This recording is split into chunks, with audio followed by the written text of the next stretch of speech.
बयान देने का क्या औचित्य है? वही सब मिलकर जेल पहुंचा दी, अब कह रहे हैं निर्दोष हैं। और उदयराज जी इसलिए कह रहे हैं कि ठाकुरों के नेता बन जाएं, न्याय पर आस्था जताई जा रही है। इन फालतू पे बातें हम ध्यान नहीं देते। संविधान के हिसाब से जो सही होगा वो होगा। नाक रगड़ते देख रहे हैं सत्य को।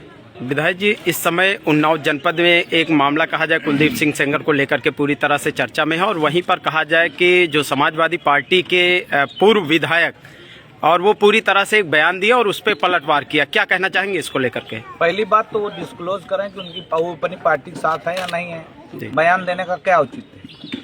वही सब मिलकर जेल पहुंचा दी, अब कह रहे हैं निर्दोष हैं।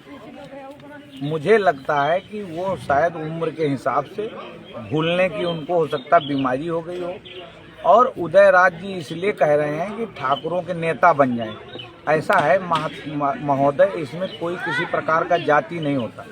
न्याय व्यवस्था पर उस परिवार को पूरा भरोसा है और उस परिवार से लगातार न्याय पर आस्था जताई जा रही है।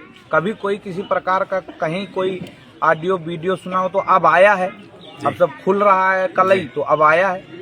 ये सब बातें हैं फालतू की, और मुझे लगता है इन फालतू पे बातें हम ध्यान नहीं देते। और हमारे यहाँ संविधान के हिसाब से जो सही होगा वो होगा, और सत्य परेशान हो सकता है, पराजित नहीं हो सकता। लेकिन हम तो नाक रगड़ते देख रहे हैं सत्य को कि इस कलयुग में सत्य जिस तरीके से परेशान हो रहा है, मुझे लगता है कि इस बात को इनको मनन करना चाहिए। अगर ये जानते थे कि निर्दोष हैं तो इन्होंने उस समय क्यों नहीं अपने नेता को बताया? ये सब इनको टिकट नहीं मिल रही, इनको सपा से निकाले दे रहे हैं लोग, तो इसलिए ये परेशान है कि किसी तरीके बैलेंस बना के ऐसी वैसी अपने लड़कवा सेट कर ली कोनो पे। ये है इनकी तकड़ी रणनीति, और कोई रणनीति। ये कुलदीप सेंगर से सहानुभूति नहीं रखता है, ये खाली राजनीतिक रोटी सेक रहे हैं। अभी तक काहे नहीं बोले?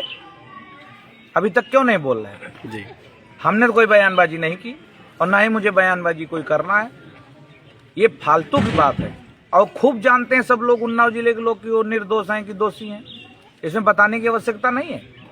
बस ये है कि कोई समय खराब चल रहा होगा, इस वजह से उनके जो भी है उनकी बात नहीं सुनी जा रही।